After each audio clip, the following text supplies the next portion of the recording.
What's up, everybody? This is Dr. Nick with Leverage Media, and today I want to talk to you about step 7 of 8 and the never lose a customer again process, and that is adopt.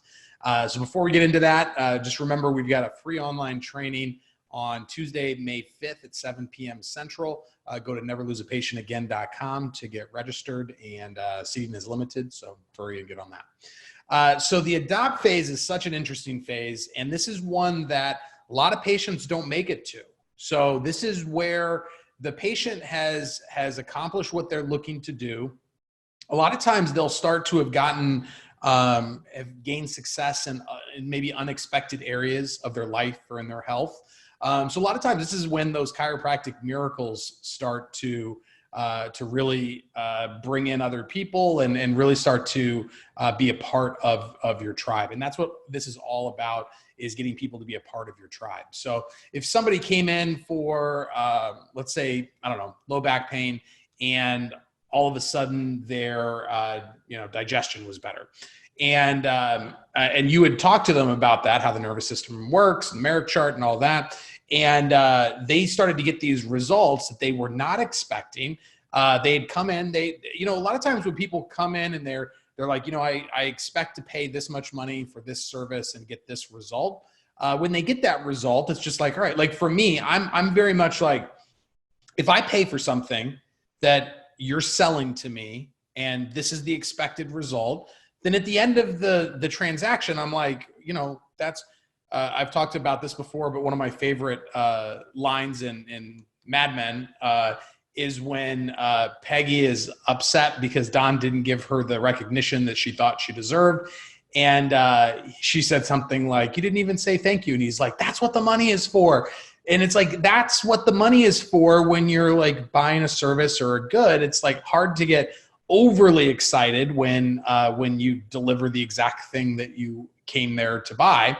But when the unexpected results, that's usually when people really start to take on that adopt mentality. So thinking about the word adopt, when somebody adopts a child, they're basically taking responsibility. So the responsibility in the relationship shifts from the business or from the office to the patient.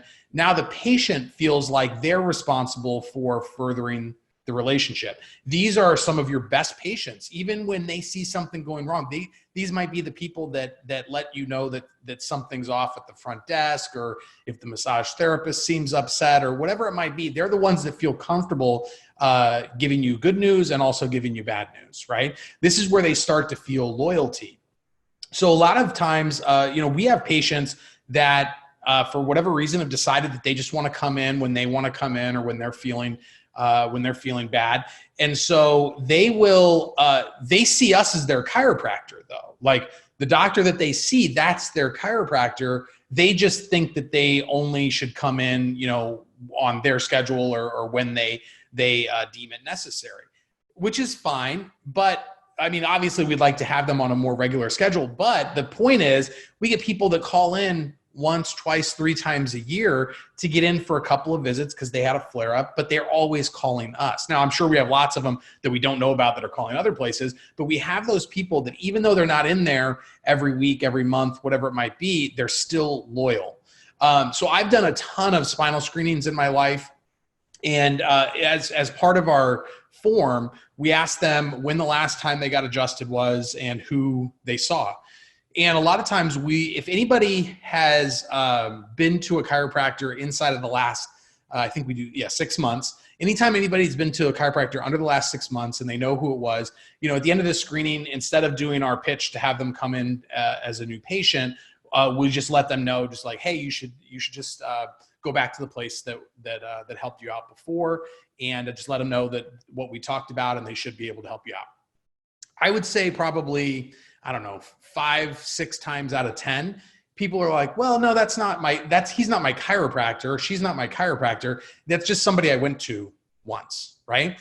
And the reason why is they might've had great results. They might've gotten the thing that they needed, but they drifted off and the communication wasn't there. And this is where communicating with your patients on a regular basis, even if they're not coming in the office, is important, because it keeps you as their chiropractor in their mind. There's a mental switch that gets flipped on, I think, when somebody decides on their own that you're their chiropractor versus like somebody that they once saw.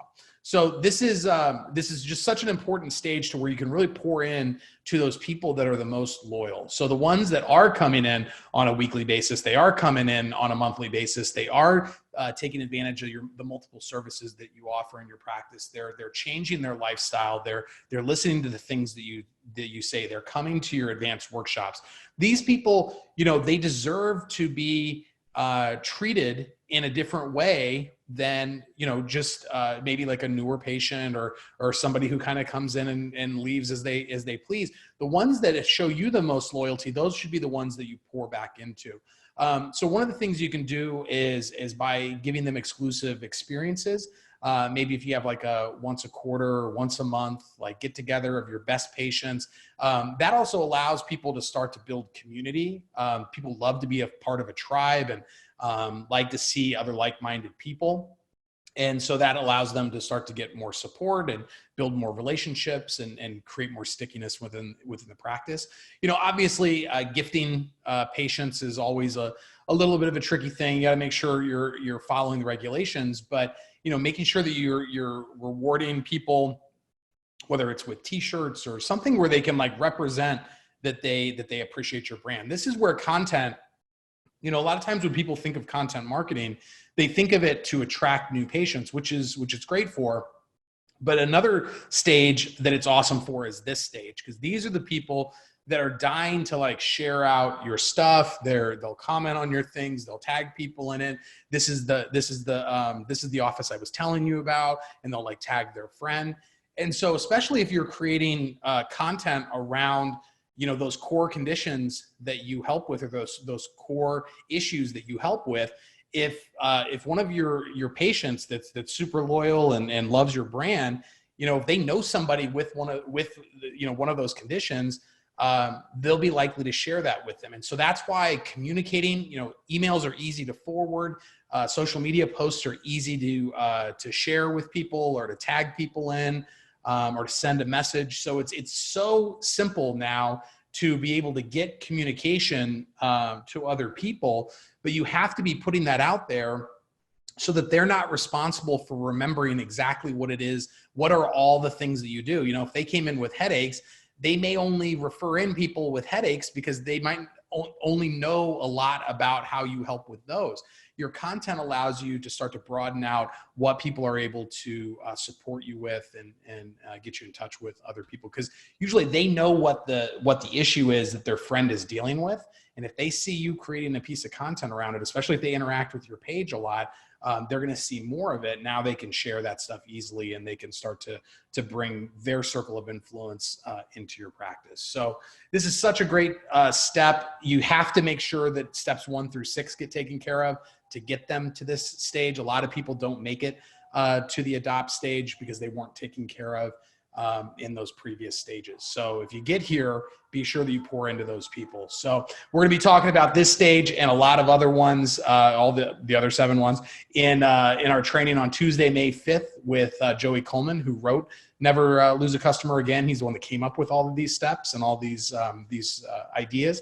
And so if you go to neverloseapatientagain.com, you can register there. Seating is limited, so be sure that you register. We're not going to be sending out a replay. So